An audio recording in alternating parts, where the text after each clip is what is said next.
Hello everyone, welcome to my YouTube channel. In last two videos, I discussed about the basic problems people usually faces while doing their work on PG admin and SQL Server.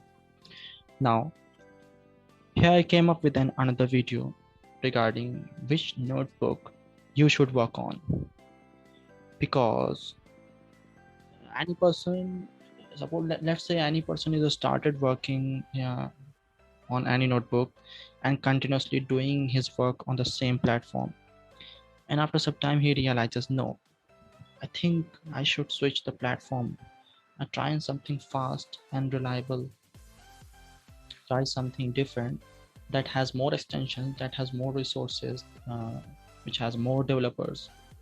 So choosing a better platform is very important while starting a career in any field, either it is data analysis or data scientist.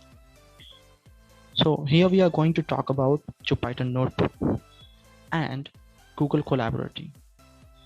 So in this video, we will deeply discuss about it. So what is, first of all, you have to know what should Google Collaborative looks like. So Google Collaborative looks like this. This is the user interface of Google Collaborative. So here you can work, here you can do your analysis, you can do your data visualization part, exploratory data analysis, whatever you want. You can do documentation here, and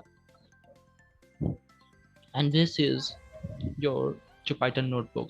So which platform is better, and which platform is better for any particular field? So I'm going to discuss here. So these are the differences between Google Collaborative and Jupyter Notebook. And the first difference is Google Collaboratives or Google Colab runs on Google Cloud Platform. Hence it's robust and flexible. What does it mean? It means Google Colab जो आपका है वो online platform पर run करता है, जो कि एक गूगल क्लाउड प्लेटफॉर्म है. Okay, and it needs your internet connection when you are going to use this platform.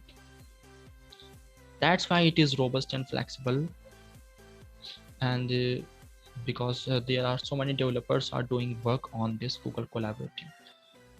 But in case of Jupyter Notebook runs in your default browser but not on your system. So what does it mean? Jupyter Notebook जो आपका है वो आपके कोई किसी भी default browser में work करेगा. Either it can be your Microsoft Edge और it can be your Google Chrome, और एक लोकल होस्ट टर्मिनल बनाएगा एक क्लाउड में, जो कि आपके ही कंप्यूटर में कहीं ना कहीं स्पेस ले रहा होगा और आपका सीपीयू और आपकी रैम को यूज करेगा. Okay, so this is the basic main difference between these two. And let me inform you with one thing, that Google Collaborative is nothing but the extension of Jupyter Notebook. Okay, so now the second point is Google Collaborative recently added support for tensor processing unit apart from its existing GPU and CPU instances. So it's a big deal for all deep learning people.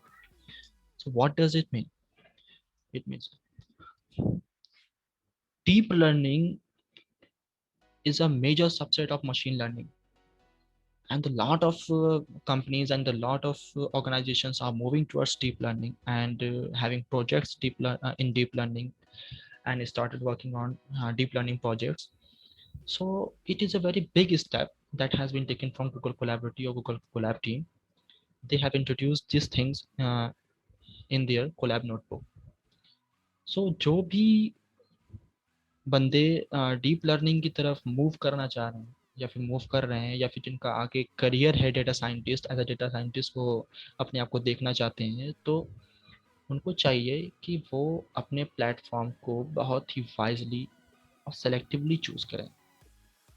Okay, it is very easy to use and it is very comprehensible, and it is very likely to see the user interface is very little bit fascinating that has been observed by me, and I am currently using it now. So I will not criticizing here the Jupyter notebook, but Google Colab has some really special things in it. Now, the Jupyter notebooks are particularly useful for scientific lab books when you are doing computational physics and lot of data analysis using computational tools. जैसा कि यहाँ पे लिखा हुआ है कि Jupyter notebook most of the time lab work में, computational physics में, स्टैटिस्टिकल वर्क में, डेटा एनालिसिस में, इन सब चीज़ों में यूज़ किया जाता है।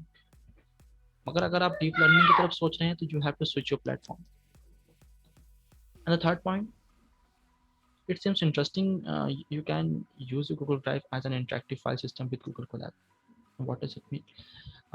अगर आपने कोई काम किया and you are working on any project, and when you save it, it will automatically save into your Google Drive. You don't have to worry about your file that मेरी फाइल कहाँ गई. You don't have to worry about it. It will automatically saved in your Google Drive. But in case of Jupyter Notebook, there is no option to save your file in on your Google Drive. Suppose that अगर आपका laptop ख़राब हो जाता है, आपका laptop में hard disk ख़राब हो जाती है, या फिर आपने जहाँ वो फोल्डर जिस प्रोजेक्ट पे आप वर्क कर रहे थे वो सडनली क्रैश हो जाती है और आपके फोल्डर डिलीट हो जाते हैं. So what would you do at that time?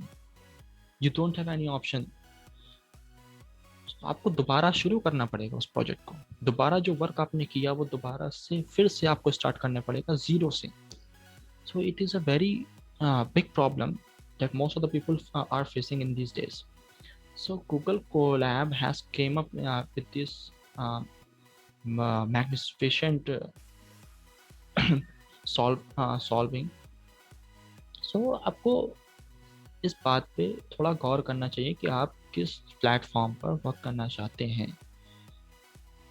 Now the fourth point is, जो मुझे अच्छा लगा, that कि the research community and the deep learning space, most of the people and most of the publics are moving towards the Google Collaboratory and they are doing Google Colab. मैं भी पहले ही Jupyter notebook use करता था, but I faced these problems, so I have to switch it. So अगर आप start कर रहे हैं as a career in data scientist और अ डेटा एनालिस्ट, तो आपको बहुत ही ध्यान से, बहुत ही सोच समझ कर अपने प्लेटफॉर्म को चूज करना पड़ेगा. Okay, so these are the some differences between Google Collaboratory and Jupyter Notebook. So अगर आपके पास कोई पॉइंट है जो आप बताना चाहते हैं तो you can write it in the comment section.